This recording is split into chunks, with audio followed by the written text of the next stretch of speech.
भारत देश की स्थिति को जिस तरीके से दिखाया जाता है, क्या वास्तव में वह स्थिति है?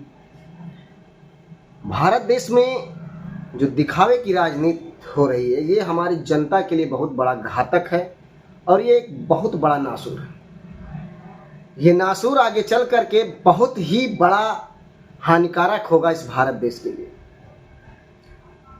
भारत सरकार के द्वारा लाखों योजनाएं तो गिनाई जाती हैं, लेकिन क्या आधार पे जो जमीनी स्तर पे होना चाहिए, क्या वो मिलती हैं? आइए मैं आप लोगों को एक वीडियो दिखाता हूँ। इस बच्चे की जरा दर्दनाक कहानी सुनिएगा, फिर आगे बात करते हैं।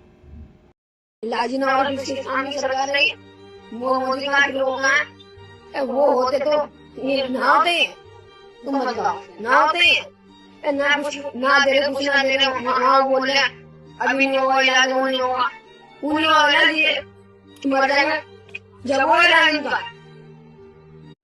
तो आप जरा समझिए कि इस बच्चे ने साफ तौर पे कहा कि अगर मोदी जी होते तो क्या ये यहाँ होते?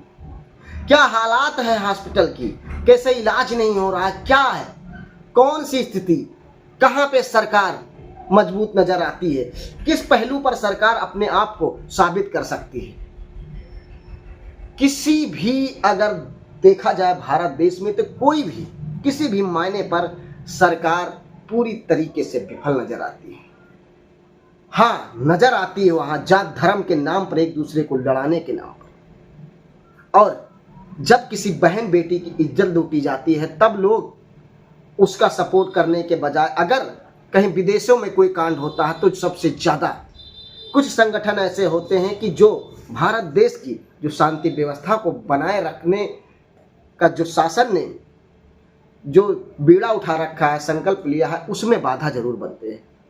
लेकिन ऐसे कामों पर कि एक बच्चा अस्पताल में गिड़गिड़ाता है, उसको इलाज नहीं मिलता है, उसका देख रेख नहीं किया जाता है, लेकिन कोई संगठन ऐसी आवाज़ नहीं उठाता है कि सरकार ये क्या करती है।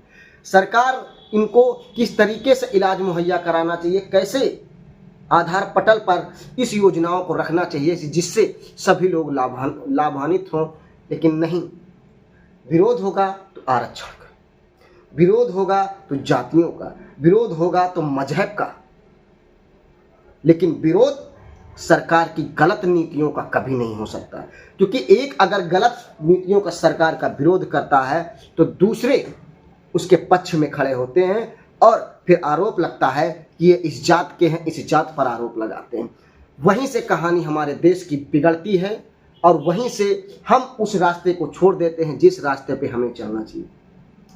खामियाजा हमारे आने वाली पीढ़ियों को भुगतना पड़ेगा, हमारे बच्चों को भुगतना पड़ेगा, और हमारे जो इसमें मौजूदा हैं हमारे भाई बहन, उनको भुगतना पड़ेगा। क्योंकि सरकार को ये मालूम है कि अगर मैं गलत भी करता हूँ तो पक्ष में लोग मुझे खड़े हैं, क्योंकि मैं करूँ या ना करूँ लोग मेरे पीछे खड़े हैं, क्योंकि उनको गलत सही का कुछ अंदाजा नहीं होता।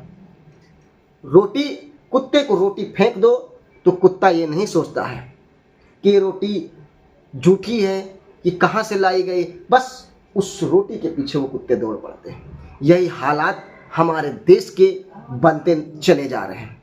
हम रोटी के पीछे दौड़ने लगते हैं, लेकिन ये रोटी कहाँ से आई है, किस कदर से आई है, कहाँ से आई है, इसका खामियाजा हमको भुगतना पड़ेगा, हमारे बच्चों को भुगतना पड़ेगा। इसका हम जरा से भी नाप तोल नहीं करते। यही स्थिति हमारी देश की इस समय मौजूदा हालात में बनी हुई है कि आज हम अपने उस पायदान पर खड़े हैं। अगर हम आगे बढ़ाते हैं तब भी हम फिसल जाएंगे, पीछे हटते हैं तब भी हम गिर जाएंगे।